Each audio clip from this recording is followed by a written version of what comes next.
अस्सलाम वालेकुम फ्रेंड्स, उम्मीद करता हूँ कि आप सभी लोग खैर आफियत से होंगे। प्रीवियस वीडियो में हमने नेविगेशन बार बनाना सीखा था, उसके साथ होवर प्रॉपर्टी सीखी थी। होवर प्रॉपर्टी किस तरह अप्लाई करते हैं, उसका फंक्शन क्या होता है और उसको किस तरह अप्लाई करते हैं एलिमेंट्स के ऊपर। और थर्डली हमने देखा मीडिया क्वेरी क्या होता है, मीडिया क्वेरी को अप्लाई करके देखा था हमने।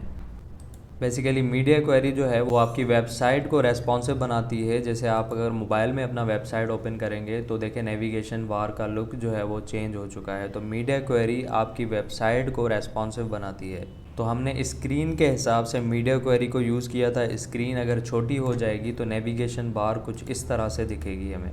और इन्हीं टॉपिक से रिलेटेड मैंने आप लोगों को छोटी सी असाइनमेंट दी थी जो कि काफ़ी दोस्तों ने मुझे चेक करवाई थी। तो अभी हम चलते हैं आज के टॉपिक्स की तरफ।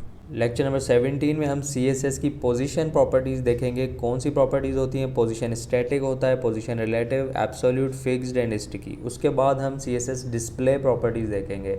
अब वैसे तो CSS डिस्प्ले प्रॉपर्टीज़ काफ़ी होती हैं, लेकिन फ़िलहाल हम 3 प्रॉपर्टीज़ देखेंगे: display inline, display block, display inline block. बाकी की डिस्प्ले की प्रॉपर्टीज़ इंशाल्लाह आने वाली वीडियोस में हम कवर करेंगे। अब सबसे पहले तो हम इन टॉपिक्स को समझेंगे, उसके बाद इन्हीं टॉपिक्स को हम उसी वेबसाइट के ऊपर, ये जो हमने नेविगेशन बार बनाई थी अपने वेब पेज के ऊपर, इस पर अप्लाई भी करेंगे। यहाँ पर मैं आप लोगों को इंटीमेट करता चलूँ कि आज जो हम टॉपिक्स कवर करने जा रहे हैं बहुत ही इंपॉर्टेंट टॉपिक्स हैं। अगर आप लोगों ने ये टॉपिक नहीं समझे तो आप लोगों का वेब पेज नहीं बनेगा सही से, आप लोगों का HTML CSS किसी काम का नहीं है इन टॉपिक्स के बगैर। तो ये टॉपिक्स आप लोगों ने अच्छे से समझने हैं और एंड तक वीडियो देखनी है, इंशाल्लाह आप लोगों का कॉन्सेप्ट क्लियर हो जाएगा। तो सबसे पहले हम पोजीशन प्रॉपर्टीज़ देख लेते हैं। उसके लिए हम चलते हैं VS कोड के ऊपर।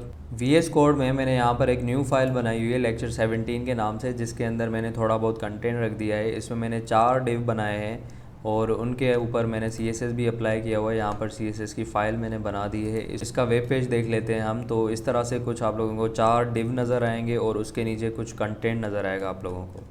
अब यहाँ पर हम पोजीशंस की डेफिनेशंस भी देख लेते हैं और साथ साथ यहाँ पर अप्लाई भी करते हुए जाएंगे वेब पेज के ऊपर। तो यहाँ पर आ जाते हैं हम। सबसे पहले पोजीशन स्टैटिक देख लेते हैं। All the elements in HTML are position static by default. अब पोजीशन स्टैटिक क्या होती है? जो भी एलिमेंट आप जब वेब पेज के ऊपर लगाते हैं, HTML के अंदर जो भी एलिमेंट्स लिख रहे होते हैं वो बाय डिफ़ॉल्ट स्टैटिक पोजीशन में होते हैं।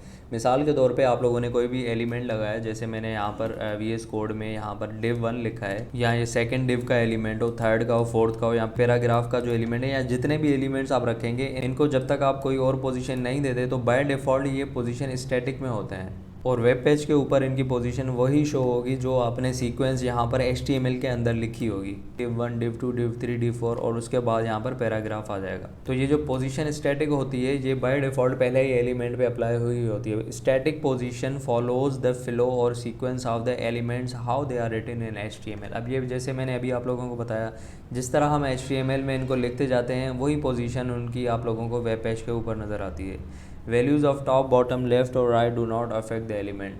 अब यहाँ पर आप लोग अगर पोजीशन स्टैटिक करके वैल्यूज़ देंगे तो यहाँ पर टॉप, बॉटम, लेफ़्ट और राइट वैल्यूज़ जो है वो अफेक्ट नहीं करती। अब ये क्या वैल्यूज़ हैं?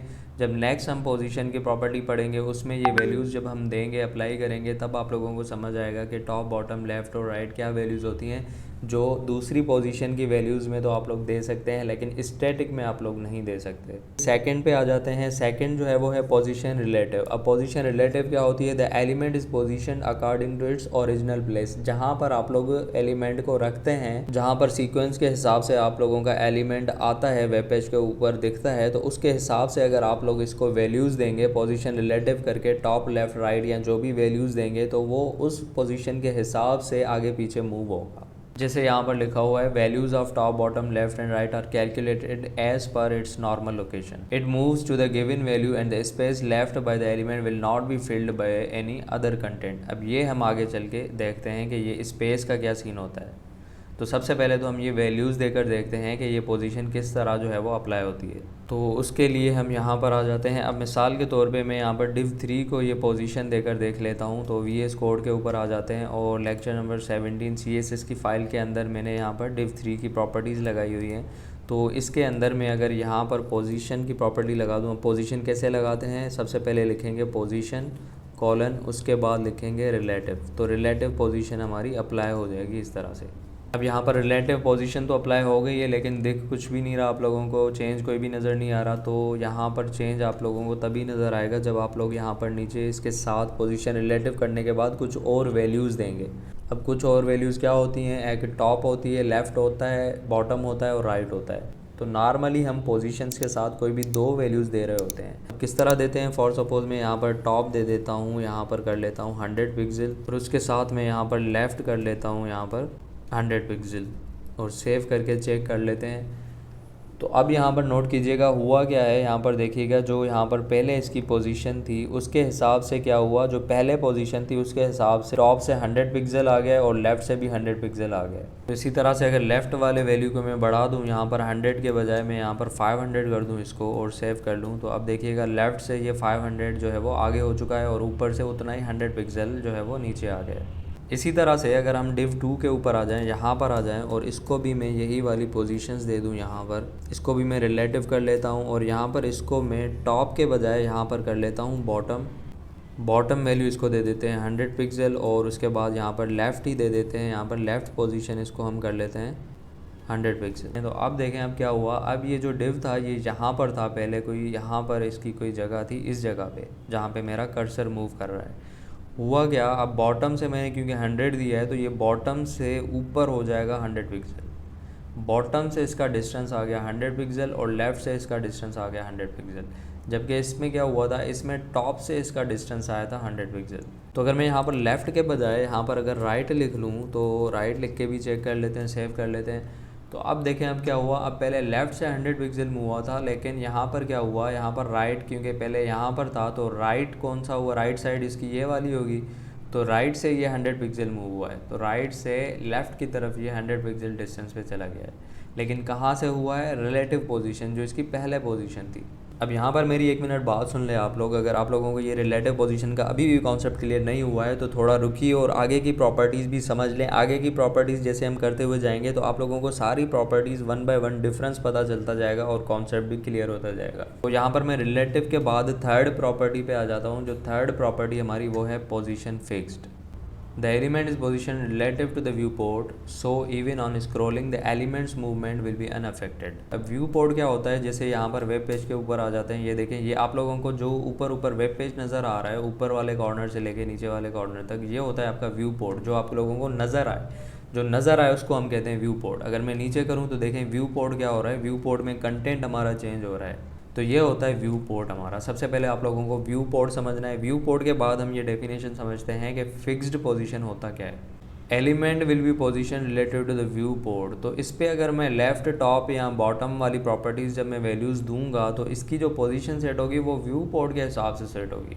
अब कैसे होगी, VS कोड में आ जाते हैं, यहाँ पर मैं आके div 3 के ऊपर ही अप्लाई कर लेता हूँ ये वाली पोजीशन, और इसको मैं वैल्यू दे देता हूँ यहाँ पर फिक्स्ड। उसके बाद नीचे मैं आके कहता हूँ टॉप से इसका जो वैल्यू हो वो हो 100 पिक्सल, और उसके बाद लेफ़्ट से इसका जो वैल्यू हो वो भी हो 100 पिक्सल, इसको कर लेते हैं।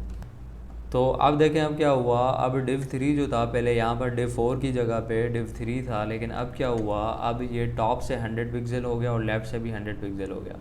तो अब ये जो 100 काउंट हो रहा है ये व्यू पोर्ट से काउंट होगा। देखें टॉप, अब व्यू पोर्ट का टॉप कौन सा, ये वाला टॉप है, ये जहाँ पे मेरा कर्सर देखें आगे पीछे हो रहा है, मूव हो रहा है, इसको अगर जूम करके दिखाऊं, ये है व्यू पोर्ट की टॉप पॉइंट। तो यहाँ से 100 पिक्सल जो है वो डिस्टेंस पे आ गया, यानी नीचे आ गया, और लेफ़्ट से कितना आ गया, 100 पिक्सल आ गया।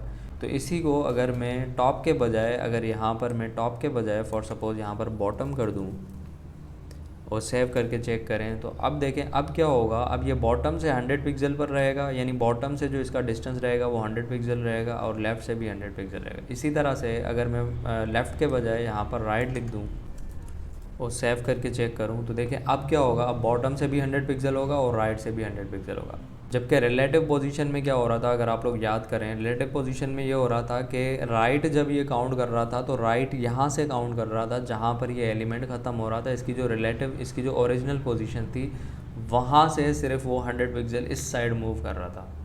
इसको अगर मैं यहाँ से तीसरा वैल्यू भी दे दूँ, टॉप भी दे दूँ, अब टॉप भी मैं इसको मिसाल के तौर पर 100 पिक्सल कर दूँ और सेव करके चेक करें, तो अब देखें अब ये कंफ्यूज हो गया ना। अब ये टॉप से तो इसने 100 पिक्सल कर दिया, लेकिन बॉटम से ये नहीं करेगा, तो बॉटम वाला वैल्यू तो हमारा यूँ समझें कि गायब हो गया ना यहाँ पे।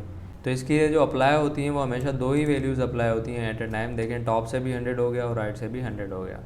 अब साथ ही मैं यहाँ पर किसी और डिव को पोजीशन रिलेटिव भी दे देता हूँ ताकि हमें साथ साथ डिफरेंस भी पता चलता जाए, रिलेट पोजीशंस में डिफरेंस क्या है, मुख्तलिफ़ किस्म की पोजीशंस में डिफरेंस क्या है। तो यहाँ पर मैं डिव 2 में अगर पोजीशन दे दूँ और इसको मैं कह देता हूँ रिलेटिव पोजीशन, और इसको मैं यहाँ पर नीचे टॉप का वैल्यू दे देता। अब जो मैंने यहाँ पर नीचे वाले डिव 3 को वैल्यूज़ दिए हैं वही वाले मैं यहाँ पर ऊपर भी दे देता हूँ ताकि हमें समझने में थोड़ा डिफरेंस जो है वो समझने में आसानी हो।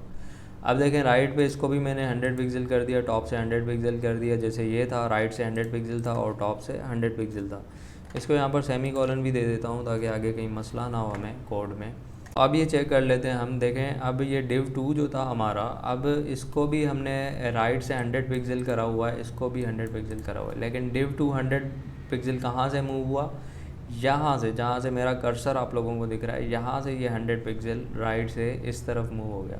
लेकिन div 3 जो है वो व्यू पोर्ट से आपको 100 पिक्सल राइट पे मूव होता हुआ नज़र आएगा, और टॉप से भी इसी तरह व्यू पोर्ट से ये 100 पिक्सल नीचे होता हुआ नज़र आएगा। और ये जो है ये भी टॉप से 100 पिक्सल मूव हुआ है, लेकिन ये अपनी ओरिजिनल पोजीशन से जो है वो 100 पिक्सल मूव होता हुआ नज़र आएगा आप लोगों को। इसके अलावा एक और डिफरेंस होता है, वो आप लोगों को स्क्रॉल करने पे पता चलेगा। देखें यहाँ पर अगर मैं नीचे स्क्रॉल करूँ तो अब फ़र्क देखें क्या हो रहा है, क्या फ़र्क नज़र आ रहा है आप लोगों को। जहाँ पर मैंने पोजीशन फिक्स्ड अप्लाई करा हुआ है वो आपके व्यू पोर्ट पर फिक्स्ड ही है। व्यू पोर्ट पर हमेशा ये 100 पिक्सल पे रहेगा जो आप लोगों ने वैल्यू दी है। हमेशा आप लोग जितना भी नीचे स्क्रॉल करते हुए जाएं या ऊपर स्क्रॉल करते हुए जाएं, ये व्यू पोर्ट के हिसाब से 100 पे रहेगा। जबकि ये वाला जो है ये 100 पिक्सल पे किसके हिसाब से है, ये अपनी ओरिजिनल पोजीशन के हिसाब से 100 पिक्सल पे, इसलिए ये स्क्रीन के साथ नीचे भी नहीं आ रहा। देखें ये ऊपर चला गया अपने कंटेंट के हिसाब से, जबकि फिक्स्ड वाला जो है हमारे साथ साथ आ रहा है, ये देखें। तो इस डेफिनेशन का मतलब भी यही था, the element is position relative to the view port के हिसाब से ये पोजीशन होगा। So even on scrolling the elements movement will be unaffected. उसके बाद आता है it is position with the values of top bottom left और राइट। उसी तरह से आप लोगों ने टॉप बॉटम और लेफ्ट की वैल्यूज़ देनी है इसमें।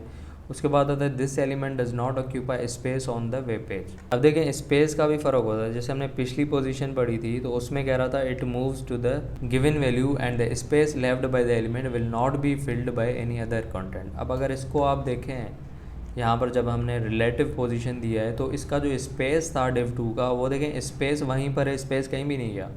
जबकि div 3 का जो स्पेस था उस स्पेस पे div 4 आ चुका है, जो ब्लू कलर का div आप लोगों को नज़र आ रहा है। देखें div 3 पहले यहाँ पर था ना और div 2 यहाँ पर था।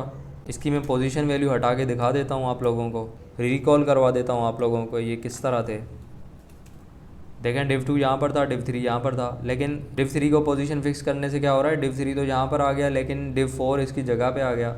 इसका मतलब क्या हुआ कि div 3 का जो स्पेस था वो यहाँ से ख़त्म हो गया। अब div 3 कोई भी स्पेस ऑक्यूपाई नहीं कर रहा है। इसको मैं वापस अंडू कर लेता हूँ और सेव करके चेक कर लेते हैं। देखें div 3 जब यहाँ पर फिक्स कर दिया इसको हमने, तो इसका जो स्पेस होगा वो कोई भी नहीं होगा वेब पेज के ऊपर। देखें इसको जब मैं स्क्रॉल कर रहा हूँ नीचे तो टेक्स्ट भी इसके पीछे आ रहा है, मतलब टेक्स्ट अपनी जगह पर है। ये div 3 यूँ समझें कि वेब पेज से हट गया है, इसकी अब स्पेस इसका कोई भी नहीं है वेब पेज के ऊपर। जबकि ये जो div 2 है जिसको हम पोजीशन रिलेटिव देंगे उसका स्पेस वहीं पर ही रहेगा, उसका स्पेस कोई और कंटेंट फिल नहीं करेगा। देखें पीछे उसका स्पेस खाली है, वैसे का वैसे ही है। इसको अगर आप लोग वापस div को इस जगह पे ले आएंगे तो इसी जगह पर स्पेस पीछे वैसे का वैसे ही है। तो ये फ़र्क होता है रिलेटिव और फिक्स्ड में। ये रिलेटिव था, ये हमारा फिक्स्ड है। उसके बाद हम एक और चीज़ पे आ जाते हैं, पोजीशन एब्सोल्यूट देख लेते हैं। अब पोजीशन एब्सोल्यूट क्या होता है, the element is position relative to the nearest position ancestor. अब एंसेस्टर का मतलब क्या होता है, एंसेस्टर को अगर आप लोग यूँ कहें कि इसका जो पेरेंट एलिमेंट है, आप लोग ज़रा ये कॉन्सेप्ट आप लोगों को क्लियर है तो इस कॉन्सेप्ट को लेकर चलते हैं। इसका जो पेरेंट एलिमेंट जो पोजीशन होगा उसके हिसाब से इसकी पोजीशन होगी। अब इसके लिए मैं यहाँ पर एक काम करूँगा, VS कोड में आकर मैं कहता हूँ कि div 3 जो है, div 3 यहाँ पर मैं HTML के अंदर आकर div 3 के अंदर मैं एक और एलिमेंट बना लेता हूँ। यहाँ पर मैं एक और div बना लेता हूँ और इसकी मैं ID दे देता हूँ div 3a कर लेते हैं। इसको div 3a कर लेते हैं क्योंकि हम div 3 में बना रहे हैं। तो इसके अंदर मैं यहाँ पर कंटेंट भी लिख लेता हूँ div 3a। इसको यहाँ पर सेव कर दिया और यहाँ पर आकर मैं इसकी ID की यहाँ पर प्रॉपर्टीज़ लगा दूँगा इसकी ID के अंदर। तो यहाँ पर मैं इसको कर दूँगा div 3a और इसको मैं इसकी विड्थ में कर लेता हूँ 100 पिक्सल और हाइट भी 100 पिक्सल कर लेते हैं। बॉर्डर इसका यही रहने देते हैं। येलो जो बैकग्राउंड कलर है इसको मैं कर लेता हूँ ग्रीन और पोजीशन में इसकी फ़िलहाल हटा देता हूँ। सेव करते हैं और वेब पेज पे चलते हैं। अच्छा, इसकी हाइट मुझे लग रहा है मैंने कुछ गड़बड़ कर दी है, इसको कर लेते हैं 100 पिक्सल। सेव। तो अब देखें ये हमारा डिव इसके अंदर आ चुका है। डिव 3 के अंदर एक और डिव आ चुका है डिव 3A के नाम से। तो अब मैं अगर इसको प्रॉपर्टी दे दूँ यहाँ पर, इसको मैं पोजीशन दे दूँ एब्सोल्यूट की और उसके बाद यहाँ पर मैं इसकी वैल्यूज़ मेंशन कर दूँ। टॉप कर देता हूँ मैं यहाँ पर 50 पिक्सल, लेफ़्ट कर देता हूँ मैं यहाँ पर 50 पिक्सल। सेव किया, चेक किया तो देखें अब ये क्या हुआ, अब ये लेफ़्ट से अपने जो इसका पेरेंट एलिमेंट है उसके हिसाब से लेफ़्ट से ये जो है वो मूव हुआ है और टॉप से भी मूव हुआ है, जितना डिस्टेंस हमने दिया है 50 पिक्सल। तो 50 पिक्सल के बजाय अगर आप टॉप से इसको 150 पिक्सल भी कर देंगे तो भी ये देखें मूव हो जाएगा। तो ये जो है एब्सोल्यूट पोजीशन के हिसाब से या जो भी आप पोजीशन देंगे वो पोजीशन जो है वो अपने पेरेंट एलिमेंट से बाहर भी जा सकता है, एलिमेंट उसके ऊपर भी आ सकता है। तो ये ज़रूरी नहीं है कि इसके अंदर ही रहे, इसके बाहर भी आ सकता है। जो भी इसकी वैल्यू देंगे उस हिसाब से, चाहे आप इसको 150 के बजाय इसको 350 कर दें तो भी ये देखें ये यहाँ से लेके डिव 3 की जो ऊपर वाली टॉप पोजीशन टॉप लाइन है, टॉप लाइन से ये 350 नीचे आ चुका है। लेफ़्ट से वो उतना ही रहेगा जितना आपने उसको वैल्यू दी है, जैसे 50 पिक्सल हमने वैल्यू दी है। तो ये होता है। इसको मैं वापस 150 पिक्सल कर लेता हूँ और सेव कर लेता हूँ। तो यहाँ पर जो समझने वाली बात है पोजीशन एब्सोल्यूट में फ़र्क क्या होता है, फ़र्क ये होता है कि ये क्योंकि हमने डिव 3 जो एलिमेंट है हमारा, इसका जो पेरेंट एलिमेंट है जिसको ये डेफिनेशन में एंसेस्टर एलिमेंट कह रहा था, ये देखें यहाँ पर लिखा हुआ था position the element is position relative to the nearest positioned ancestor. अब जैसे ये पेरेंट एलिमेंट है डिव 3, ये समझें कि इसका एंसेस्टर एलिमेंट है, या इसके बाहर अगर और कोई एलिमेंट होता, इससे भी बाहर होता, एक कंटेनर और होता, तो जितने भी कंटेनर के अंदर ये आप एलिमेंट रखेंगे उसके हिसाब से वो आता जाएगा, उसकी पोजीशन के हिसाब से आता जाएगा। ठीक है। तो आहिस्ता आहिस्ता जैसे हम आगे चलते जाएंगे, ये प्रॉपर्टीज़ अप्लाई करते हुए जाएंगे तो आप लोगों को मज़ीद कॉन्सेप्ट क्लियर होता जाएगा। लेकिन यहाँ तक आप लोगों का ये कॉन्सेप्ट क्लियर हो गया होगा उम्मीद करता हूँ। तो यहाँ पर एक और चीज़ कर लेते हैं। अब जैसे डिव 3 की मैंने पोजीशन लगाई हुई है, फिक्स्ड किया हुआ है इसको, तो देखें स्क्रॉल पे ये अंदर जो हमने एलिमेंट रखा हुआ है जो इसको पोजीशन दी हुई है, क्योंकि डिव 3 फिक्स है तो ये भी उसके हिसाब से उसके अंदर ही है, तो उसके हिसाब से ही स्क्रॉल पे बिहेव करेगा। जिस तरह वो बिहेव कर रहा है ऐसे ही इसका अंदर वाला एलिमेंट भी बिहेव करेगा स्क्रॉलिंग पे। तो यहाँ पर मुझे एक और काम करना है। मैं VS कोड में जाकर मैं क्या करता हूँ, डिव 3 के अंदर जो मैंने पोजीशन दी है इसको हटा देता हूँ। अब आप लोगों ने डेफिनेशन पढ़ी पोजीशन एब्सोल्यूट की कि इसके पेरेंट एलिमेंट जो है इसका उसकी पोजीशन वो पोजीशन होना चाहिए, माना उस पर पोजीशन की प्रॉपर्टी लगी हुई होनी चाहिए, तभी वो ऐसे बिहेव करेगा इस तरह से। अगर फॉर सपोज़ हम पोजीशन हटा देते हैं इसके पेरेंट एलिमेंट से, अब क्या होगा, अब देखें अब इसकी हमने डिव 3 की पोजीशन हटा दी, पोजीशन प्रॉपर्टी हटा दी, तो वो अपनी वापस ओरिजिनल जगह पे आ गया। अब जो इसके अंदर एलिमेंट था जिसके अंदर हमने एब्सोल्यूट की प्रॉपर्टी लगाई है, अब वो क्या होगा, अब वो व्यू पोर्ट के हिसाब से चलेगा। देखेंगे डेफिनेशन अगर आप लोग दोबारा देखें इसकी, if an absolute position element has no position ancestor, देखें यहाँ पर कह रहा है कि जो एब्सोल्यूट पोजीशन है एलिमेंट जो हमने डिव 3A बनाया है जो ग्रीन कलर का है, अगर उसके पेरेंट एलिमेंट को पोजीशनड ना किया हुआ हो तो it uses the document body and moves along with the page scrolling. तो वो क्या करेगा, वो डॉक्यूमेंट बॉडी यानी ये जो व्यू पोर्ट है उसके हिसाब से पोजीशन होगा। डॉक्यूमेंट बॉडी कौन सी है, पूरा जो बॉडी का एलिमेंट है वही है ना, तो उसके हिसाब से देखें ऊपर से 150 पिक्सल डिस्टेंस पे आ गया और लेफ़्ट से 50 पिक्सल पे आ गया। और क्या कह रहा है, कह रहा है कि स्क्रॉलिंग से मूव हो जाएगा, जैसे बाकी के एलिमेंट्स मूव हो रहे थे स्क्रॉलिंग से ये ऊपर हो जाएगा, गायब हो जाएगा। देखिए इस तरह से। तो देखें यहाँ से ये एक बात क्लियर होती है कि जो पोजीशन एब्सोल्यूट है वो दो तरह से बिहेव करती है। वो डिपेंड करता है कि उसका पेरेंट एलिमेंट पोजीशनड है कि नहीं है। पहले ये कहाँ पर था, यहाँ पर था अपने पेरेंट एलिमेंट के साथ। अब ये कहाँ चला गया, अपनी पोजीशन इसने क्या किया, डॉक्यूमेंट बॉडी के हिसाब से सेट कर दी। अब यहाँ पर अगर एक और चीज़ हम देखें, स्पेस वाली चीज़ जो हमने बाकी की पोजीशन की वैल्यूज़ में देखी थी, किसी में स्पेस वो ऑक्यूपाई करता था, किसी में नहीं करता था। अब इसकी जो ओरिजिनल स्पेस था वो यहाँ पर था डिव 3 के अंदर, लेकिन अब ये मूव हो चुका है वहाँ पर। तो अब हम ये देखते हैं कि इसकी पोजीशन स्पेस यहाँ पे ये अपना ऑक्यूपाई करके रखता है या फिर अपना स्पेस जो है वो खो चुका है। अब वो कैसे पता चलेगा? इसके अंदर अगर हम दूसरा इसी की तरह से एक बॉक्स बनाएं, एक एलिमेंट बनाएं, कंटेंट रखें इसके अंदर, मिसाल के तौर पे मैं इसी डिव को यहाँ से कॉपी करके इसी के साथ रख लेता हूँ और div 3a के बजाय मैं इसको कर लेता हूँ div 3b। इसको भी मैं div 3b कर लेता हूँ, यहाँ पर सेव कर लेते हैं और यहाँ पर आकर मैं इसी तरह एक आईडी बना लेता हूँ b के लिए। यहाँ पर मैं कर लेता हूँ div 3b और इसकी पोजीशन हम हटा देते हैं फ़िलहाल, यहाँ से सेव कर लेते हैं और चेक करते हैं। तो देखें जहाँ पर ये था पहले div 3a, वहाँ पर उसकी जगह div 3b आ चुका है। इसका मतलब ये है कि इसका कोई भी स्पेस यहाँ पर बाकी नहीं रहा। ये जो है div 3a जो है एब्सोल्यूट पोजीशन लगने से इसने अपना स्पेस जो है वो खो चुका है यहाँ पर। तो बिल्कुल उसी की तरह जैसे फिक्स्ड में जब हमने पोजीशन फिक्स्ड किया था तो उसकी पोजीशन खो चुका था वो, इसी तरह से एब्सोल्यूट से भी उसकी पोजीशन जो है उसका स्पेस जो है वो खो देता है एलिमेंट। तो यहाँ पर अगर डेफिनेशंस में आप लोग देखें, जैसे यहाँ पर फिक्स्ड में था this element does not occupy space on the web page, इसी तरह से आप लोग कह सकते हैं कि पोजीशन एब्सोल्यूट में भी स्पेस वो ऑक्यूपाई नहीं करता। तो एब्सोल्यूट उम्मीद करता हूँ क्लियर हो चुका होगा। उसके बाद आते हैं हम यहाँ पर पोजीशन स्टिकी पर। अब अगर इतनी पोजीशंस देखकर आप कंफ्यूज हो चुके हैं तो कोई परेशानी वाली बात नहीं है, क्योंकि अभी हम इन पोजीशंस को अपनी नेविगेशन बार के ऊपर जब अप्लाई करेंगे तब आपका जो कॉन्सेप्ट है वो बिल्कुल ही 100% क्लियर हो जाएगा इंशाल्लाह। उम्मीद मैं यही करता हूँ। तो अभी हम 5वीं पोजीशन देख लेते हैं, पोजीशन स्टिकी। अब सबसे पहले आप लोग इस डेफिनेशन को ज़रा दूर करें और मेरी बात सुने। मैं आप लोगों को मोटा मोटा कॉन्सेप्ट बता देता हूँ पोजीशन स्टिकी का। अब ये जो पोजीशन स्टिकी है, यूँ समझें कि ये इसके अंदर 2 पोजीशंस का बिहेवियर आ जाता है। इसके 2 बिहेवियर होते हैं। एक तो इसकी जो ओरिजिनल पोजीशन होती है, जो एलिमेंट की रिलेटिव पोजीशन होती है जब हम एलिमेंट लिख रहे होते हैं, जो उसकी ओरिजिनल पोजीशन होती है। एक तो ये अपनी शुरू में तो ये अपनी उसी पोजीशन में रहता है। दूसरा ये क्या करता है, स्क्रॉलिंग के बाद कुछ ऐसी कंडीशंस आ जाती हैं जिसमें इसकी पोजीशन का जो बिहेवियर है वो पोजीशन फिक्स्ड वाला जो बिहेवियर है वो वाला हो जाता है। अब इसको प्रैक्टिकली भी देख लेते हैं कैसे होता है ये। अब यहाँ पर मैं div 3 जो है हमारा येलो कलर का, इसके ऊपर मैं पोजीशन लगाता हूँ स्टिकी। ये div 3 है, इसके अंदर मैं यहाँ पर पोजीशन लगा लेता हूँ स्टिकी और इसकी वैल्यू हमें देनी होती हैं टॉप पे। इसको मैं कर देता हूँ 100 पिक्सल।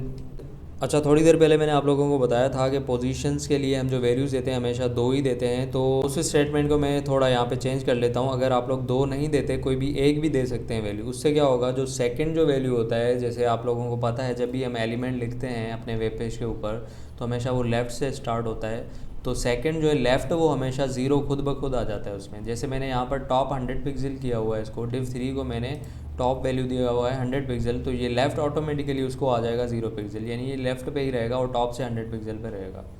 तो सबसे पहले तो हम इसको चेक कर लेते हैं कि हमने पोजीशन इसकी स्टिकी करी है और टॉप इसको 100 पिक्सल किया है तो इसमें कोई चेंजेस आई हैं कि नहीं। तो वेब पेज के ऊपर आ जाते हैं और देखते हैं। ये देखें, ये div 3 है हमारा, इसमें चेंजेस अभी कोई भी आप लोगों को नज़र नहीं आ रही। हालांकि हमारी जो प्रॉपर्टी है वो 100% इस पे जो है वो एक्यूरेटली लग चुकी है, कोई मिस्टेक नहीं है हमारी। लेकिन ये प्रॉपर्टी का यही कॉन्सेप्ट होता है स्टिकी का। अब क्या कॉन्सेप्ट है ये अब आप लोग समझिएगा, यहाँ पर गौर से देखिएगा। अब जैसे मैंने अभी आप लोगों को कॉन्सेप्ट बताया स्टिकी का कि इसको 2 बिहेवियर होते हैं। एक तो ये अपनी ओरिजिनल पोजीशन भी रखता है शुरू में। अब देखें, ये अपनी ओरिजिनल पोजीशन में ये div 3 जो एलिमेंट है येलो कलर का, देखें इसको थोड़ा सा मैं स्क्रॉल भी करके दिखा देता हूँ। ये देखें ओरिजिनल पोजीशन पर भी है। लेकिन जैसे ही हम इसको स्क्रॉल करके नीचे लेकर आएंगे, जब तक ये ऊपर टॉप से यहाँ से 100 पिक्सल पर नहीं आ जाता, जहाँ पर जो हमने वैल्यू दी है पोजीशन स्टिकी के बाद हमने लिखा हुआ है इसको 100 पिक्सल टॉप से रखें, तो जब तक ये टॉप से 100 पिक्सल पर नहीं आ जाता तब तक ये अपनी ओरिजिनल पोजीशन पर ही रहेगा। देखें, इसको मैं नीचे लेकर आता हूँ आहिस्ता आहिस्ता। तो अब देखें, अब ये टॉप से 100 पिक्सल पर आ चुका है। अब क्या होगा, अब ध्यान दीजिएगा, ये देखें।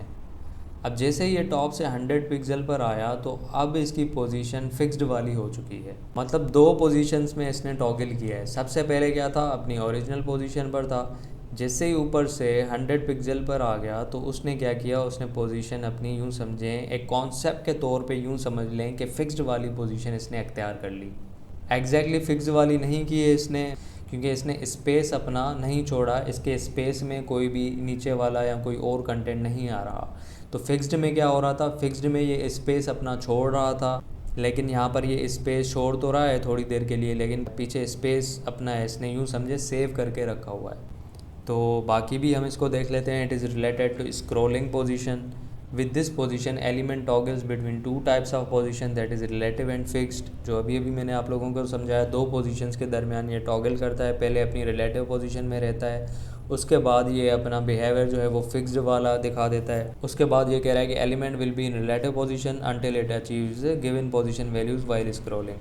अब ये वही बात कह रहा है जो मैंने आप लोगों को बताया शुरू में, ये अपनी रिलेटिव पोजीशन में रहेगा जब तक हम स्क्रॉल करके इसको जो हमने पोजीशन वैल्यू दी है वहाँ तक नहीं लेकर आते। देखिए 100 पिक्सल पर आ रहा है तो यहाँ पर आकर ये फिक्स्ड पर हो गया, टॉप से 100 पिक्सल पर आ रहा है। तो अच्छा 100 के बजाय मैं इसको अगर यहाँ पर 200 पिक्सल वैल्यू दे दूँ तो अब ये टॉप से जैसे ही 200 पिक्सल डिस्टेंस रहेगा तब से ये अपनी पोजीशन फिक्स्ड वाली रख देगा। देखें अब इसकी पोजीशन चेंज हो चुकी है यहाँ से। तो अब ये थी हमारी 5 के 5 पोजीशंस जो हमने देखी हैं। सबसे पहले हमने पोजीशन स्टैटिक देखी, जो कोई भी पोजीशन नहीं है, ओरिजिनल पोजीशन है, बाय डिफ़ॉल्ट पोजीशन है, उसमें कोई भी हम चेंजेस नहीं करते। उसके बाद सेकंड पे आ गई हमारी पोजीशन रिलेटिव, उसके बाद थर्ड पे थी पोजीशन फिक्स्ड, उसके बाद पोजीशन एब्सोल्यूट और लास्टली हमने पोजीशन स्टिकी देखा। अब ये सारी पोजीशन हम अपने नेविगेशन बार के ऊपर अप्लाई करेंगे, लेकिन उससे पहले हम थोड़ा डिस्प्ले को समझ लेते हैं। अब डिस्प्ले को भी समझना बहुत ही इम्पॉर्टेंट है। अगर आप लोगों ने इसको नहीं समझा तो यूँ समझें कि आप लोगों ने HTML और CSS करी ही नहीं। डिस्प्ले को समझ लेते हैं, फिर डिस्प्ले को भी और पोजीशन को भी हम अपनी नेविगेशन बार के ऊपर अप्लाई करेंगे। तो डिस्प्ले की जो प्रॉपर्टीज़ होती हैं, सबसे पहले आ जाता है डिस्प्ले ब्लॉक। देख लेते हैं हम। डिस्प्ले ब्लॉक में क्या होता है, कोई भी एलिमेंट हो अगर उसको आप डिस्प्ले ब्लॉक करते हैं तो उसमें क्या होता है, always starts from new line. वो एलिमेंट हमेशा न्यू लाइन पे स्टार्ट होगा, ऑक्यूपाइज होल लाइन विड्थ, हमेशा लाइन की पूरी विड्थ घेर लेगा और अपनी लाइन पे किसी दूसरे एलिमेंट को अकोमोडेट नहीं करेगा। ये होती है डिस्प्ले ब्लॉक की डेफिनेशन। अब कुछ एलिमेंट जो होते हैं बाय डिफ़ॉल्ट उनका डिस्प्ले जो है वो ब्लॉक होता है। जैसे अभी हमने वेब पेज के ऊपर डिव के एलिमेंट रखे थे, डिव का एलिमेंट जो होता है वो ब्लॉक एलिमेंट होता है। इसी तरह हेडिंग के जितने एलिमेंट्स होते हैं, H1 H2 H3 जितने भी एलिमेंट्स होते हैं ये सारे ब्लॉक एलिमेंट्स होते हैं। इसी तरह पैराग्राफ का जो एलिमेंट है, जैसे यहाँ पे हमने नीचे पैराग्राफ लगाया हुआ है, पैराग्राफ पे आप लोग जितने भी एलिमेंट्स लगाएंगे वो हमेशा न्यू लाइन से स्टार्ट होंगे। तो ये सारे एलिमेंट्स जो हैं, इसके अलावा भी काफ़ी सारे एलिमेंट्स होते हैं जो ब्लॉक एलिमेंट होते हैं। जैसे ऑर्डर्ड लिस्ट के जो एलिमेंट्स होते हैं, जैसे li हो गया। अब इसकी जो हमने डेफिनेशन पढ़ी कि हमेशा न्यू लाइन पे आता है, तो देखें div 1 पहले आ गया, उसके बाद div 2 जो है वो यहाँ पर नहीं आया, हालांकि यहाँ पर जगह थी लेकिन यहाँ पर नहीं आया। तो ये हमेशा क्या करेगा, नीचे स्टार्ट होगा, न्यू लाइन से स्टार्ट होता जाएगा।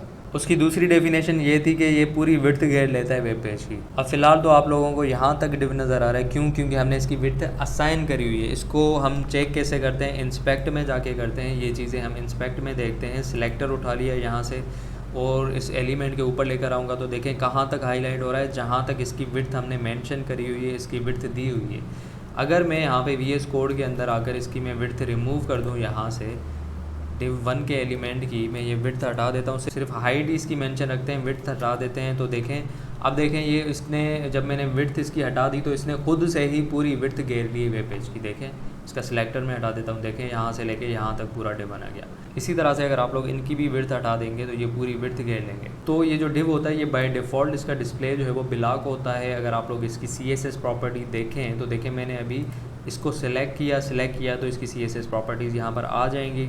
ऊपर अगर देखेंगे तो HTML के एलिमेंट्स नज़र आएंगे आप लोगों को, नीचे देखेंगे तो उनकी CSS प्रॉपर्टीज़ नज़र आएंगी। यहाँ पर देखें डिस्प्ले ब्लॉक लिखा हुआ नज़र आ रहा होगा आप लोगों को। तो हालांकि हमने डिस्प्ले तो यहाँ पर दिया ही नहीं है, देखें कहाँ पर दिया, div 1 में कहीं पर डिस्प्ले दिया हुआ नज़र आ रहा है, सिर्फ 3 ही प्रॉपर्टीज़ लगाई हुई है। तो यहाँ पर डिस्प्ले ब्लॉक क्यों आ रहा है, ये बाय डिफ़ॉल्ट आ रहा है डिव के एलिमेंट पे। इसी तरह हेडिंग के एलिमेंट का भी डिस्प्ले ब्लॉक होता है। तो काफ़ी ऐसे एलिमेंट्स होते हैं जिनका डिस्प्ले जो है वो बाय डिफ़ॉल्ट ब्लॉक ही होता है।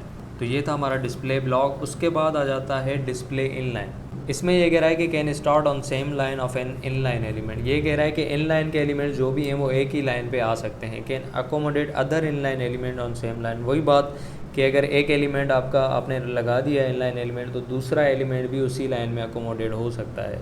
Does not occupy whole line width. Definitely inline element जो है अगर पूरी विड्थ घेर लेता, पूरी विड्थ पे कब्जा कर लेता, पूरी लाइन पे कब्जा कर लेता, तो बाकी के एलिमेंट्स को कहाँ अलो करता, कहाँ इजाज़त देता उनको उसी लाइन में आने की। तो इसलिए इनलाइन एलिमेंट जो होता है वो पूरी लाइन की विड्थ नहीं घेरता, बस जितना उसके अंदर कंटेंट होता है उतनी ही उसकी विड्थ होती है। उसके बाद लास्ट पॉइंट है डज नॉट गेट विड्थ और हाइट वैल्यूज़। तो भाई इसको आप विड्थ और हाइट भी असाइन नहीं कर सकते, जितना उसके अंदर कंटेंट होगा उतना ही वो खुद से जो है वो विड्थ और हाइट अपनी रख लेगा, आप लोग इसको असाइन नहीं कर सकते विड्थ और हाइट। तो ये हमारा डिस्प्ले इनलाइन, इसको हम अप्लाई करके भी देख लेते हैं प्रैक्टिकली किस तरह होता है। अब जैसे ये ऊपर आप लोगों को div 1 नज़र आ रहा है, मैं VS कोड के अंदर आ जाता हूँ। यहाँ पर आकर ये जो div 1 है इसको मैं अगर यहाँ पे div हटा के इसको मैं स्पैन एलिमेंट बना दूँ, यहाँ पर मैं इसको कर देता हूँ स्पैन। तो देखें अब ये स्पैन एलिमेंट हो चुका है, इसको कर लिया सेव और चेक कर लेते हैं। तो देखें अब यहाँ पर जो बॉक्स था इसकी विड्थ जो है वो छोटी हो चुकी है, हाइट भी कम हो चुकी है। हालांकि हमने यहाँ पर CSS में अगर आप लोग देखें तो ये जो इसके अंदर ID लगी हुई है, इसके अंदर विड्थ भी लगी हुई है, हाइट भी लगी हुई है, हमने कोई भी चेंजेस नहीं की। यहाँ पर विड्थ और हाइट मेंशन है, लेकिन क्या हो गया, हमने अभी भी पढ़ा है कि लाइन एलिमेंट पे विड्थ और हाइट अप्लाई नहीं होती, तो इसलिए ये एलिमेंट जो है ये, तो इसलिए इसकी विड्थ जो है वो कम हो गई है। अब इसको मज़ीद आप लोगों को पता है हम कैसे एनालिसिस करते हैं। इंस्पेक्ट में चले जाएंगे, इंस्पेक्ट में जाने के बाद मैंने यहाँ से सिलेक्टर उठा लिया, सिलेक्टर के बाद मैंने यहाँ पर इसके ऊपर रख लिया, इसको सिलेक्ट कर लिया। तो इसकी यहाँ पर आप लोग प्रॉपर्टीज़ देख सकते हैं, ये देखें। तो यहाँ पर देखें, ये देखें विड्थ और हाइट जो प्रॉपर्टीज़ हैं ये ब्लॉक हो गई हैं। तो यहाँ पर देखें, अगर आप लोग यहाँ पर वार्निंग के ऊपर होवर करेंगे तो देखें यहाँ पर लिखा हुआ है the display inline property prevents width from having an effect. इसी तरह से हाइट भी नहीं लगती। तो ये है आपका स्पैन एलिमेंट हो चुका है, इसके अंदर जो div लिखा हुआ है। अब देखें इसकी विड्थ जो है वो ऑटोमेटिकली जितना इसके अंदर कंटेंट होगा उतनी ही होगी, उससे ज़्यादा नहीं होगी। ये देखें सिलेक्टर उठा के इसके ऊपर रखता हूँ तो देखें ये हाईलाइट भी इतना ही हो रहा है, यानी ये पूरी लाइन जो है वो नहीं घेर रहा, बस जितना इसके अंदर कंटेंट होगा उतनी ही इसकी विड्थ होगी, ये पूरी लाइन नहीं घेरेगा। तो देखें अगर मैं इसका कंटेंट यहाँ से बढ़ा दूँ, HTML के अंदर आ जाते हैं और यहाँ पर div 1 के बजाय मैं यहाँ पर लिखता हूँ this is span element. Save कर लिया, चेक कर लिया, ये देखें ये इसकी विड्थ कंटेंट के हिसाब से बढ़ रही है। तो यहाँ पर मैं क्या करता हूँ, इसी स्पैन को अगर कॉपी करके एंटर करके नीचे लगा दूँ, चाहे नीचे लगाएं चाहे उसके सामने ही लगाएं, कोई फ़र्क नहीं पड़ता। तो मैंने यहाँ पे 3 स्पैन लगा दिए। अब देखिएगा तीनों के तीनों स्पैन एक ही लाइन में आ जाएंगे। देखें तो ये होती है इनलाइन एलिमेंट्स की खासियत कि एक ही लाइन पे आते हैं, विड्थ और हाइट का इन पे कोई असर नहीं होता। उसके बाद देखते हैं क्या क्या है डेफिनेशंस में। Can start on same line, उसके बाद सेकंड पे है can accommodate other inline elements, ये भी हमने देख लिया। Does not occupy whole line width, ये भी हमने देख लिया। डज नॉट गेट विड्थ और हाइट वैल्यूज़, ये भी हमने देख लिया। तो ये होते हैं इनलाइन एलिमेंट्स। तो अब हम ये जो प्रॉपर्टीज़ पढ़ रहे हैं, जैसे डिस्प्ले ब्लॉक हो गया, डिस्प्ले इनलाइन हो गया, हम एलिमेंट्स का डिस्प्ले कन्वर्ट भी कर सकते हैं ये प्रॉपर्टीज़ उसको असाइन करते हुए। देखें जैसे यहाँ पर div 2 आप लोगों को नज़र आ रहा है, ये एक ब्लॉक एलिमेंट है। अगर VS कोड के अंदर मैं चला जाऊँ और इसकी प्रॉपर्टीज़ में जाके मैं यहाँ पे इसको कर देता हूँ कि भाई इसको आप डिस्प्ले करवाओ इनलाइन की तरह। इनलाइन करके सेव कर लेंगे और फिर चेक करेंगे तो div 2 कहाँ चला गया भाई, देखो कहाँ चला गया। देखें यहाँ पर आ गया ना। तो अब इसका बिहेवियर क्या हो गया, इनलाइन के जैसा हो गया। तो इसी तरह से आप लोग स्पैन को, ये div 3 कौन सा है, div 3 देख लेते हैं यहाँ पर आके। अच्छा div 1 है, सॉरी स्पैन एलिमेंट जो है वो हमारा div 1 है ID उसकी। तो इस div 1 की ID को अगर मैं यहाँ पे कहता हूँ कि भाई इसका डिस्प्ले इस वक्त इसका इनलाइन है, स्पैन एलिमेंट का इनलाइन होता है, लेकिन मैं इसको कन्वर्ट करता हूँ ब्लॉक में। यहाँ पर मैं ब्लॉक लिख लेता हूँ, सेव कर लेता हूँ। तो देखें अब देखें सारे के सारे स्पैन जो है वो ब्लॉक एलिमेंट बन गए। तो इस तरह से हम ये प्रॉपर्टीज़ यूज़ करते हैं एलिमेंट्स को कन्वर्ट करने के लिए। तो सबसे ज़्यादा जो इम्पोर्टेंट ये डिस्प्ले की प्रॉपर्टी जो हम कन्वर्ट करते हैं वो अभी हम पढ़ने जा रहे हैं, उसका नाम है डिस्प्ले इनलाइन ब्लॉक। तीसरी नंबर, जो थर्ड नंबर है हमारा डिस्प्ले इनलाइन ब्लॉक, ये क्या करता है, it is similar to inline element. ये क्या करता है, ये इनलाइन एलिमेंट की तरह होता है, but gets width and height values like block element. या फिर यूँ कह लेंगे इसके अंदर दोनों मिक्स होते हैं, इनलाइन की प्रॉपर्टीज़ भी होती हैं और ब्लॉक एलिमेंट की प्रॉपर्टीज़ भी होती हैं। इनलाइन की प्रॉपर्टी क्या होती है कि ये एक ही लाइन में आ सकते हैं सारे, और ब्लॉक की इसमें क्या प्रॉपर्टीज़ होती हैं, ब्लॉक की प्रॉपर्टीज़ ये होती हैं कि इसकी विड्थ और हाइट आप लोग एडजस्ट कर सकते हैं। अब ये भी प्रैक्टिकली देख लेते हैं यहाँ पर आके। अब सबसे पहले ये जो div 1 है हमारा, 3 एलिमेंट्स ऊपर नज़र आ रहे हैं आप लोगों को। ये जो एलिमेंट्स हैं हमारे 3 स्पैन के, इसके अंदर मैं यहाँ पर अगर डिस्प्ले कर दूँ, इस वक्त ये क्या है, इनलाइन है। इसको अगर मैं डिस्प्ले इनलाइन ब्लॉक कर दूँ, अब क्या हो जाएगा, अब इसकी विड्थ भी असाइन हो जाएगी और एक ही लाइन में आ जाएगी। देखिए ये देखें, इसकी इनलाइन एलिमेंट था, इसको मैंने इनलाइन ब्लॉक कर दिया तो क्या हुआ, इसकी विड्थ और हाइट भी असाइन कर सकते हैं इसको, और एक ही लाइन में आ रहे हैं। इसी तरह से अगर div 2, div 3, div 4 को, इन तीनों divs को अगर मैं इनलाइन ब्लॉक कर दूँ तो क्या होगा, ये तीनों एक ही लाइन में आ जाएंगे और इनकी विड्थ भी वही रहेगी, हाइट भी वही की वही रहेगी। देखते हैं करके। डिस्प्ले इनलाइन ब्लॉक को कॉपी कर लिया मैंने यहाँ से, div 2 के अंदर भी पेस्ट कर लेता हूँ, div 3 के अंदर पेस्ट कर लिया, 3A को छोड़ देते हैं, वो अंदर छोटा सा बॉक्स है, div 4 के अंदर भी कर लेते हैं ये चीज़। अच्छा, यहाँ पर एक और काम कर लेते हैं। फ़िलहाल मैं इस div को हटा लेता हूँ, जो अंदर हमने छोटा सा ग्रीन div बनाया था, इसको मैं यहाँ से हटा देता हूँ ताकि अलाइनमेंट आगे पीछे ना हो जाए। तो देखें अब ये तीनों div जो थे नीचे वाले वो भी एक ही लाइन में आ चुके हैं और उसकी विड्थ और हाइट भी वही की वही है। तो उम्मीद करता हूँ कि ये डिस्प्ले की प्रॉपर्टीज़ भी आप लोगों को समझ आ गई होंगी। तो जैसे कि मैंने आपको पहले ही बताया कि डिस्प्ले की और पोजीशन की प्रॉपर्टीज़ बहुत ही इंपॉर्टेंट हैं, बहुत ही ज़्यादा यूज़ होती हैं वेब डेवलपमेंट के लिए। तो अभी इसको हम अपने प्रोजेक्ट के ऊपर अप्लाई कर लेते हैं ताकि मज़ीद कॉन्सेप्ट क्लियर हो जाए आप लोगों का। तो यहाँ पर मैंने इसका वेब पेज ओपन करके रखा हुआ है, ये नेविगेशन बार है। अब इसके अंदर क्या करेंगे, VS कोड के अंदर आ जाते हैं। ये देखें, ये वाली फ़ाइल थी जिसके अंदर हमने नेविगेशन बार बनाई थी। अब इसके अंदर अगर आप लोगों को याद हो तो एक मेन डिव रखा था हमने, ये वाला डिव था जिसको हमने बैकग्राउंड ब्लैक दिया हुआ था। ये जो पीछे बैकग्राउंड ब्लैक आप लोगों को नज़र आ रहा है, यूँ समझिए ये एक हमारा कंटेनर था। उसके अंदर हमने क्या किया था, एक और डिव रखा था, यानी एक और कंटेनर बनाया था, छोटा बर्तन बनाया था जिसके अंदर हमने एंकर टैग्स लगाए थे। अब ये एंकर टैग भी हमारे इनलाइन एलिमेंट्स हैं, डिस्प्ले इनका इनलाइन होता है बाय डिफ़ॉल्ट, तो इसीलिए ये खुद ब खुद एक ही लाइन में आ गए थे। अब देखें ये चीज़ें आप लोगों को क्लियर होती जाएंगी कि कौन कौन से एलिमेंट्स जो हैं वो इनलाइन एलिमेंट्स हैं। अब मैं इसको इंस्पेक्ट करने वाला हूँ। जैसे ही मैं इसको इंस्पेक्ट करूँगा तो हमें पता चल जाएगा। अब ये जो हमारा डिव है, जो मेन डिव है, जो जिसका कलर बैकग्राउंड हमने ब्लैक किया हुआ है, उसके अंदर जो हमने दूसरा डिव दिया हुआ है, इसकी भी अगर आप लोगों को याद हो तो हमने विड्थ जो है वो 100% ही रखी थी। देख लेते हैं यहाँ पर, ये देखें, ये तो नेव 1 था जिसके अंदर बैकग्राउंड कलर ब्लैक किया हुआ था। इसके बाद जो नेव 2 था, देखें इसकी विड्थ भी हमने 100% रखी हुई थी। वो इसलिए रखी हुई थी ताकि ये जो नेविगेशन बार है, ये इसकी जो टेक्स्ट अलाइन करें, जो एंकर बार्स हैं, इसको हम अपने हिसाब से अलाइन कर सकें। तो यहाँ पर मैं क्या करूँगा, मैं चाहता हूँ जैसे यहाँ पर नेविगेशन बार के ऊपर आप लोगों ने देखा होगा कि इस साइड पे लोगो भी लगे हुए होते हैं या नाम लिखे हुए होते हैं। तो मुझे यहाँ पे इसी कंटेनर के अंदर अगर एक और डिव बनाना हो जिसके अंदर मैं लोगो लगाना चाह रहा हूँ, तो डेफिनेटली मुझे इसके अंदर और भी टैग्स लगाने पड़ेंगे। तो यहाँ पर मैं आकर एक और डिव बना लेता हूँ, इसको मैं ID दे देता हूँ logo 1 और इसके अंदर मैं लिख लेता हूँ यहाँ पर InfoNet। अब इसको मैं यहाँ पर आकर प्रॉपर्टीज़ दे देता हूँ। इस जगह पे मैं बना देता हूँ ID logo 1 और कलर में इसका कर लेता हूँ वाइट। फ़ॉन्ट साइज़ में इसकी कर लेता हूँ 30 पिक्सल। सेव कर लेते हैं। तो अब देखें अब क्या हुआ, अब ये हमारा दूसरा जब डिव बन गया तो ये ऊपर आ गया। उसके बाद जो हमारे एंकर टैग के डिव हैं, यहाँ पर अगर आप लोग देखें, ये हमारा लोगो का डिव हो गया। उसके बाद हमारा एक और डिव हो गया जिसके अंदर एंकर टैग लगे हुए हैं। तो अब ये दोनों डिव आप लोगों को पता है कि इनका डिस्प्ले बाय डिफ़ॉल्ट क्या होता है। बाय डिफ़ॉल्ट उनका डिस्प्ले जो है वो ब्लॉक होता है, वो ब्लॉक एलिमेंट होते हैं। ये अभी हम लोग पढ़ के आए हैं। तो ब्लॉक एलिमेंट्स क्या करते हैं, एक ही लाइन पे नहीं आते, अलग अलग लाइन पे आते हैं। इसीलिए हमारे नेविगेशन बार मोटी हो गई है और ये अलग अलग लाइन पे आ गए हैं। तो एक ही लाइन पे आने के लिए मैं इनको क्या करूँगा, प्रॉपर्टी दूंगा। यहाँ पर आकर मैं इसके अंदर डिस्प्ले कर दूँगा, इसका मैं क्या करूँगा, इनलाइन ब्लॉक कर दूँगा। इनलाइन ब्लॉक इसलिए कर रहे हैं ताकि इसकी विड्थ भी हम अपने हिसाब से एडजस्ट कर सकें। और यही वाली प्रॉपर्टी इसको कॉपी करके मैं नेव 2 के अंदर भी लगा दूँगा। नेव 2 क्या है, नेव 2 ये वाला डिव है। ये देखें, ये वाला डिव नेव 2 का है, ये वाला लोगो 1 का है। दोनों को मैंने डिस्प्ले इनलाइन ब्लॉक कर दिया। अब भी ये न्यू लाइन पे आएंगे। अब ये क्यों आ रहे हैं, ये इसलिए आ रहे हैं कि मैंने इस वाले डिव को जो विड्थ दी हुई है वो पूरी विड्थ दी हुई है, यहाँ से लेके यहाँ तक असाइन की हुई है। ये मुझे ख़त्म करनी पड़ेगी यहाँ से, ये रही, ये मैं यहाँ से ख़त्म कर दूँगा।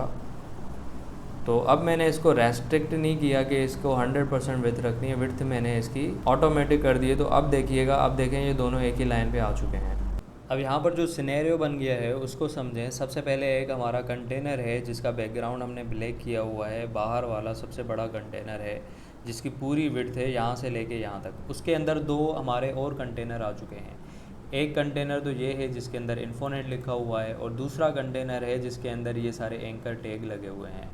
यानी हम ये कह सकते हैं कि एक हमारा इन्फोनेट का एलिमेंट है जो इनलाइन ब्लॉक एलिमेंट है, यहाँ तक है। दूसरा हमारा जो एलिमेंट है वो यहाँ तक है, आगे जो स्पेस है वो सारा खाली है। इस चीज़ को आप मज़ीद आसान कर सकते हैं समझने के लिए। ये देखें, अगर मैं यहाँ पर लोगो 1 के पीछे बैकग्राउंड लगा दूँ, एक्वा कर लेता हूँ इसका, और नेव 2 जिसके अंदर एंकर टैग लगे हुए हैं इसका भी मैं बैकग्राउंड यहाँ पर लगा देता हूँ। इसको मैं कर लेता हूँ येलो। तो अब देखें, अब आपको आसानी से समझ आ जाएगा कि एक हमारा छोटा कंटेनर इन्फोनेट वाला यहाँ तक है, और फिर यहाँ से एंकर टैग वाला कंटेनर स्टार्ट होता है। नेव 2 जिसका नाम हमने रखा हुआ है वो यहाँ तक आ रहा है। अब देखें, इन दोनों छोटे कंटेनर्स की आप लोग पोजीशन यहाँ पे सेट कर सकते हैं बड़े कंटेनर के अंदर। तो अब इस कंटेनर को अगर आप लोग राइट साइड पे मूव करवाना चाहते हैं, आप लोग चाहते हैं कि एंकर टैग्स इस साइड पे आ जाएं, तो काफ़ी सारे तरीक़ों से कर सकते हैं आप लोग। देखें, इस कंटेनर में नेव 2 में हमने ऑलरेडी यहाँ पर टेक्स्ट अलाइन राइट तो करा हुआ है, लेकिन क्योंकि अब ये इनलाइन ब्लॉक एलिमेंट हो चुका है तो इसकी विड्थ ही इतनी होगी जितना इसके अंदर कंटेंट होगा, तो राइट साइड पे कैसे होगा। तो अगर हम इसकी विड्थ बढ़ा दें, मिसाल के तौर पे मैं यहाँ पर इसकी विड्थ लगा दूँ, विड्थ इसकी मैं कर लेता हूँ 80%। देखें, 100% हम इसलिए नहीं कर सकते क्योंकि अगर 100% करेंगे तो इन्फोनेट जो लिखा हुआ है वो दूसरी लाइन पे चला जाएगा, तो इसलिए हमें 80% रखना है। थोड़ी विड्थ हमें इन्फोनेट के लिए भी छोड़नी है। तो देखें, अभी भी थोड़ी यहाँ से रहती है विड्थ, तो अभी भी मैं अगर इसको थोड़ा बढ़ा दूँ, 85% कर दूँ, देखें अब जो एंकर टैग हैं वो तकरीबन राइट पे आ चुके हैं। अभी भी थोड़ी बढ़ती है, अगर थोड़ी विड्थ आप बढ़ाएंगे तो इस तरह से आप लोगों की विड्थ जो है वो पूरी हो जाएगी, और आपका जो एंकर टैग का जो टेक्स्ट अलाइन राइट किया हुआ है आपने, ये वाली प्रॉपर्टी भी आपके काम आ जाएगी इस तरह से। तो एक ये तरीका भी होता है, या फिर आप लोग ये काम करें, इसकी विड्थ ही ना लगाएं, जो आपने लोगो 1 दिया हुआ है इसकी विड्थ ही आप इतनी कर दें कि आगे वाला जो कंटेनर है वो खुद ब खुद आगे हो जाए। तो इसकी विड्थ अगर मैं 50% करके चेक करूँ तो देखें, इन्फोनेट की जब मैंने विड्थ बढ़ाई है तो ये एंकर टैग्स खुद ब खुद राइट पे आ गए। तो देखें, आप लोग स्पेस असाइन कर सकते हैं कंटेनर्स को अपनी मर्ज़ी से। अब अगर चाहें तो इस इन्फोनेट को आप लोग लेफ़्ट पे भी रख सकते हैं, सेंटर पे भी रख सकते हैं। देखें, मैंने यहाँ पर लोगो 1 में टेक्स्ट अलाइन राइट करा हुआ है, इसको अगर मैं सेंटर कर दूँ यहाँ पर और सेव कर दूँ तो देखें ये यहाँ पर आ चुका है। अब अगर मैं यहाँ पे बैकग्राउंड हटा दूँ तो कुछ बेहतर दिखेगा, आप लोग देखिएगा। तो देखें, इस तरह से दिख रहा है। आप लोग इसको मज़ीद लेफ़्ट कर सकते हैं, मार्जिन लगा सकते हैं, पेडिंग लगा सकते हैं। अब तो सारी प्रॉपर्टीज़ आप लोगों को आती है, इसको आगे पीछे आप लोग कर सकते हैं। ध्यान सिर्फ आप लोगों ने ये रखना है कि आप लोग अपने जहन में रख दें कि ये जो है यहाँ से लेके यहाँ तक पूरी जो विड्थ है आप इसको 100% कंसीडर करेंगे। बाकी जो कंटेनर्स हैं उनको आप 100% के हिसाब से प्रोपोर्शन दे सकते हैं। मिसाल के तौर पे यहाँ पर जैसे लोगो वाले कंटेनर को, इसको मैं वापस जो है वो बैकग्राउंड अलाउ कर देता हूँ।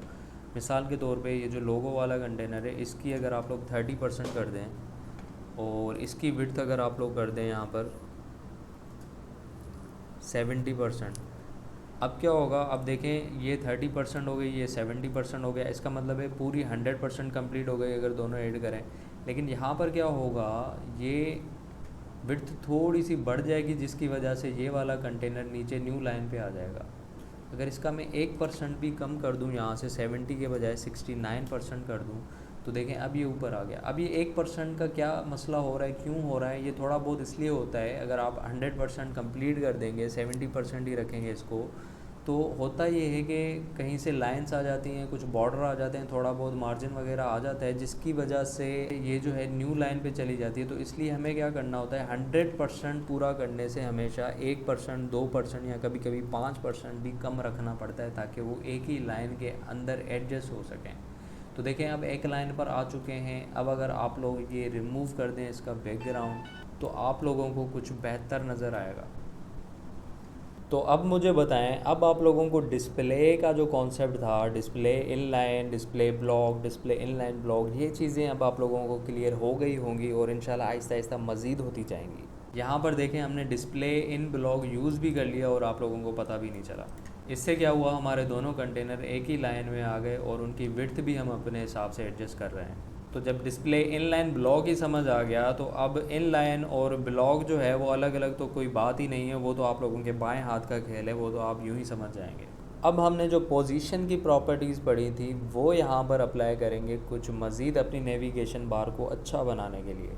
अब आपने देखा होगा यहाँ पर मैंने जहाँ पे इन्फोनेट लिखा हुआ है, यहाँ पर लोगो लगे हुए होते हैं, पिक्चर्स भी लगी होती हैं, इमेजेस लगी हुई होती हैं। एग्जाम्पल के तौर पे मैं यहाँ पे आप लोगों को गवर्नर सिंध की वेबसाइट खोल के दिखा देता हूँ।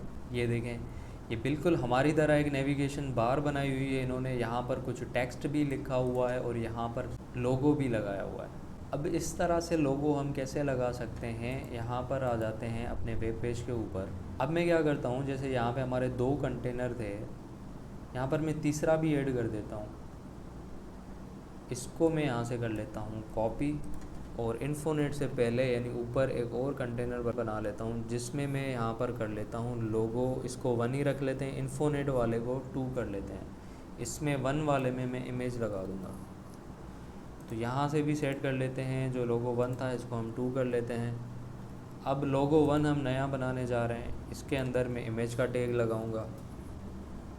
देखिए मेरे यहाँ पर फोल्डर में एक इमेज पड़ी हुई होगी जिसके अंदर मैं काम कर रहा हूँ, इन्फो लोगो के नाम से आई थिंक। बिल्कुल यही वाला लोगो मैं यहाँ पर लगाऊंगा। अब देखते हैं किस तरह लगाते हैं। इसका नाम मैं लिखूँगा इन्फो लोगो, यहाँ पर लिखूँगा इन्फो लोगो। ये देखें सजेशन में भी आ गई। यहाँ पर मैंने इमेज का नाम लिख दिया, ये मैं हटा देता हूँ यहाँ से और इसकी विड्थ में सेट कर लेता हूँ। अब क्योंकि इमेज बड़ी है काफ़ी तो इसकी मैं विड्थ फ़िलहाल कर लेता हूँ 100 पिक्सल करके चेक कर लेते हैं।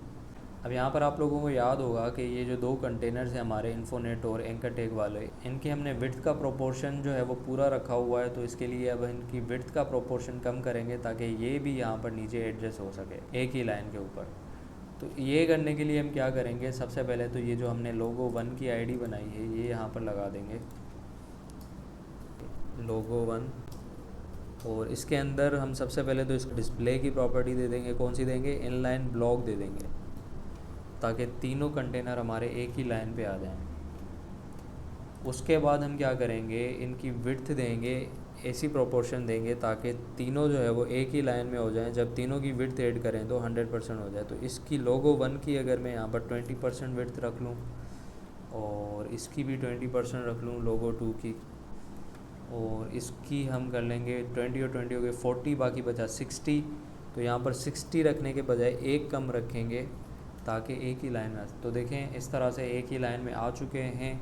अब इसकी विड्थ भी हमारी हो चुकी है, यहाँ तक यूँ समझें इन्फोनेट सेंटर पे आ जाएगा। इसको अगर मैं इमेज को यहाँ पर लोगो 1 में टेक्स्ट अलाइन लगा कर राइट कर दूँ, राइट के बजाय इसको हम सेंटर कर लेते हैं, थोड़ा बेहतर लगेगा।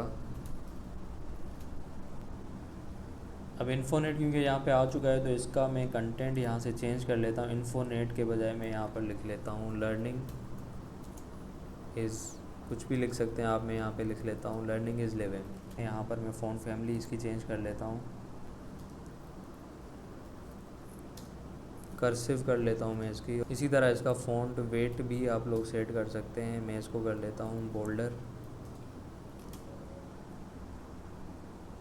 अच्छा जी, अब मैं क्या करता हूँ, ये जो हमारा इमेज है इसकी साइज़ जो है मैं 100 के बजाय यहाँ पर 200 पिक्सल कर लेता हूँ। ज़्यादा ही बड़ा हो गया, इसको हम कर लेते हैं 150। अब देखें जैसे इस वेबसाइट पे था ये लोगो जो लगा हुआ है ये बीच में आ रहा है, यानी नेविगेशन बार के बिल्कुल अंदर नहीं आ रहा, थोड़ा बीच में आ रहा है।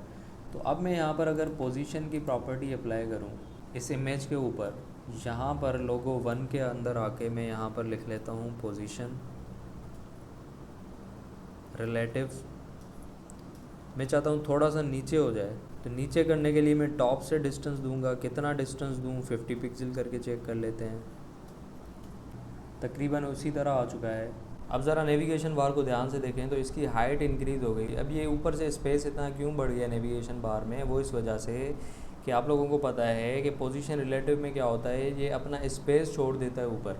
अब इस इमेज ने क्या किया, अपना स्पेस ऊपर छोड़ा हुआ है। इमेज की हाइट क्योंकि ज़्यादा बढ़ी है तो इसलिए नेविगेशन बार की हाइट भी बढ़ चुकी है। तो यहाँ से देखें, अगर इसको पोजीशन रिलेटिव के बजाय यहाँ पर पोजीशन एब्सोल्यूट कर दें, हम चाहते हैं कि ये अपना स्पेस यहाँ पे ना छोड़े, इसकी साइज़ हम जितनी भी कम ज़्यादा करें नेविगेशन बार पे कोई भी असर ना पड़े, तो उसके लिए हम इसकी पोजीशन एब्सोल्यूट कर सकते हैं। यहाँ पर रिलेटिव के बजाय मैं लिख दूँगा एब्सोल्यूट।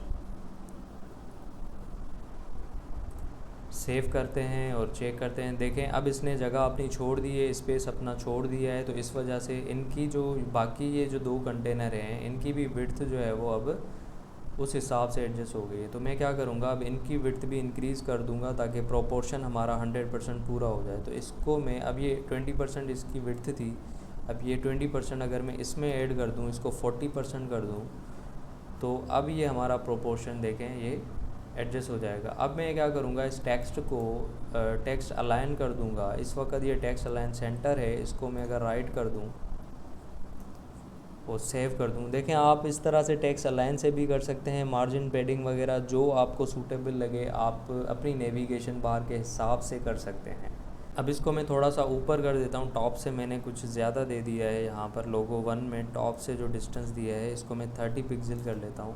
तो देखें अब कुछ बेहतर लग रहा है, कुछ थोड़ा सा दिखने में बेटर हुआ है। मज़ीद हम अपने हिसाब से इसको एडजस्ट भी कर सकते हैं। अब यहाँ पर मैं एक और काम करने जा रहा हूँ। अब जैसे पिछली वीडियो में मैंने आप लोगों को बताया था कि ये जो नेविगेशन बार है इसको हमने फ़िक्स्ड रखा हुआ है पोजीशन को। देखें ये जो नेव 1 है इसकी पोजीशन हमने फ़िक्स्ड रखी हुई है, जो मेन कंटेनर है हमारा। तो ये इसने अपनी जगह छोड़ी हुई है वेब पेज के ऊपर से। इसके पीछे ये कंटेंट आ रहा है हमारा, ये जो कवर इमेज लगाई हुई है मैंने, ये इसके पीछे आ रहा है। पिछली वीडियो आप लोगों ने नहीं देखी तो आप लोग देख लें, समझ आ जाएगा। या फिर पोजीशन में मैंने अभी अभी आप लोगों को बताया कि फिक्स्ड जब हम रखते हैं तो क्या होता है, वो एलिमेंट अपनी जगह छोड़ देता है और उसके पीछे कंटेंट आ जाता है उसके स्पेस में। तो यहाँ पर अगर मैं फिक्स्ड के बजाय इसको स्टिकी कर दूँ, तो स्टिकी का आप लोगों को पता है, हमने अभी भी पढ़ा है, उससे भी क्या होता है ये फ़िक्स हो जाता है लेकिन वो स्पेस अपना बना के रखता है। तो देखें आपने फ़ील किया होगा ये जो कवर है ये अब यहाँ से शुरू हो रहा है, यानी अब पीछे नहीं जा रहा है इसके। तो देखें हमारा वही नेविगेशन बार वही काम कर रही है उसी तरह से। तो अब आप फिक्स्ड को भूल जाएं, अब नेविगेशन बार को एक जगह पे रखने के लिए आपने स्टिकी की प्रॉपर्टी यूज़ करनी है। बल्कि एक और इंटरेस्टिंग चीज़ करके दिखा लेता हूँ, मैं यहाँ पे आ जाता हूँ। ये जो पूरा का नेविगेशन बार का हमारा काम है, ये पूरा का पूरा कंटेनर में यहाँ से कट कर लेता हूँ और ये जो कवर हमने दिया हुआ है इसके नीचे यहाँ पे मैं रख लेता हूँ इसको। अब चेक कर लेते हैं,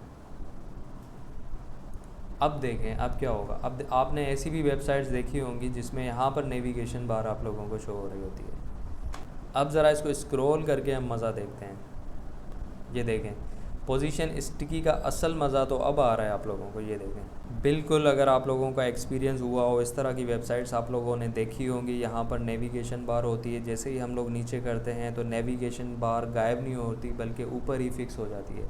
अब ये क्यों हुई है आप लोग देखें, इसकी जो मैंने पोजीशन रखी है यहाँ पर, एक तो स्टिकी कर दिया है और उसका टॉप डिस्टेंस मैंने 0 रखा हुआ है।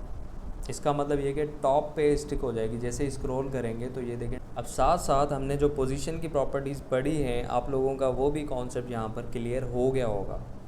तो जनाब आज के हमारे जो टॉपिक थे पोजीशन, डिस्प्ले और नेविगेशन बार को जो हमने बनाया, उम्मीद करता हूँ आप लोगों को क्लियर हो गया होगा। अभी भी नहीं हुआ तो एक दफ़ा दोबारा इस वीडियो को रिपीट करके जब देखेंगे तो आप लोगों को ज़रूर समझ आ जाएगा। तो इंशाल्लाह मज़ीद प्रॉपर्टीज़ हम कवर करेंगे आगे के आने वाली वीडियोज़ में। उसके लिए चैनल के साथ जुड़े रहिए। मिलते हैं नेक्स्ट वीडियो में, अपना रखिएगा बहुत सारा ख्याल। अल्लाह ने के बाद।